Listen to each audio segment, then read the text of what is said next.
This is the Vaccinator. Seems innocuous enough. This weapon operates quite differently from the medic's other mediguns. For starters, while healing at the same rate as the other mediguns besides the quick fix, it takes 2/3 as long to completely overheal someone as it does with the other mediguns. The main feature of this medigun is that it allows the medic using it to select a 10% resistance to one of the 3 main types of damage in the game: bullets, explosions, or fire, and that is applied to both the medic and the patient. Another oddity about this weapon is the ubercharge itself. Instead of being one big ubercharge, this medigun gives you 4 small ones instead, that if deployed back to back, actually equal a 1 second longer ubercharge than most other mediguns. These ubercharges do not make the medic and patient invulnerable to damage.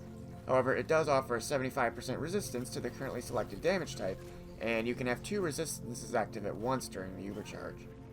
The ubercharge also completely nullifies critical damage from all sources, meaning snipers can't headshot you.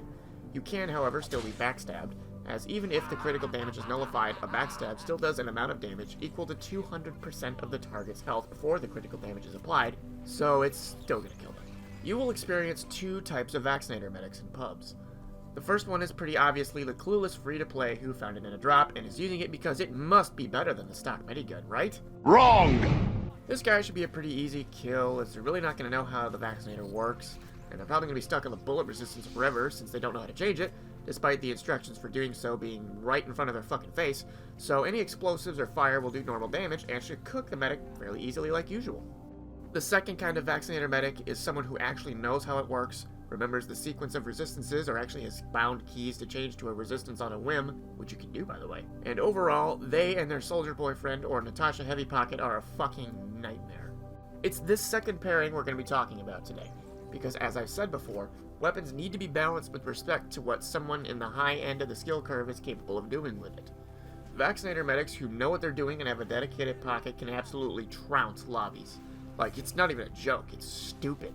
A good Vaccinator medic with a pocket can only be countered by a competent spy, a competent demo knight, or coordinated focus fire, which in a pub, your odds of finding a good spy, a good demo knight, or a coordinated team are about... Now this is the part of the video I can already hear you pull starting the engine on your "the Vaccinator isn't overpowered, you're just bad" comments, and I 100% agree. I'm absolutely terrible at this game.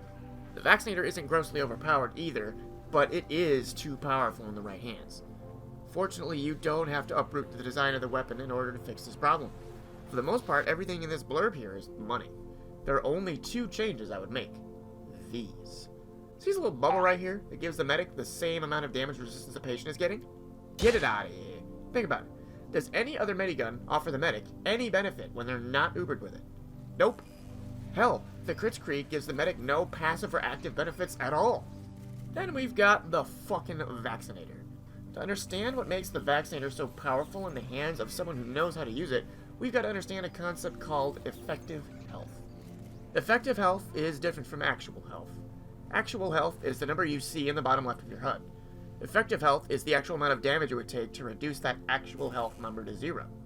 Here's an extremely oversimplified example. The medic has a base health of 150 points. With a Vaccinator, all the medic has to do is heal someone, you know, what they should be doing in the first place, and then to bullets, explosives, or fire, depending on which resistance is active, the medic will have 165 effective health against whatever damage type is hitting them. When the Uber is deployed, the medic will have 263 effective health against up to 2 different types of damage. A medigun that provides damage resistance isn't a big deal, hell, there's ways to counter that. But offering a medic any more survivability than it has already is an extremely risky gamble. There is a reason that nobody complains that the medic is also invulnerable during an ubercharge. It's because most people understand what the medic has to do to build an ubercharge and as such deserves that payoff, and an ubercharge can be countered by knockback or air blast. So in this vein, it stands to reason that the Vaccinator should only offer its damage resistance benefits to the medic when they're ubercharged with it. Here's an important note that I didn't notice before testing this. 67% Uber build rate stat, as a lot of the stats displayed on the in-game item attributes are, is fucking meaningless. Comparing the rate at which the Vaccinator builds 1 mini charge, which is equal to 25% Uber, and the Kritzkrieg builds up 25% Uber, we see that the Vaccinator and the Kritzkrieg actually build Uber charge at the exact same rate. You just get to use the Vaccinator charges way more often because you can deploy them at 25% intervals. Because as I had mentioned before, the Vaccinator doesn't offer one big ubercharge, it offers 4 small ones that build relatively quickly. The remedy to this is to change the amount of resistance, or the number of charges, but to simply reduce the speed at which they build. Considering 4 Vaccinator charges as a full Uber charge, it should take the same amount of time to build 4 Vaccinator charges as it does the stock Medigun to build a full charge.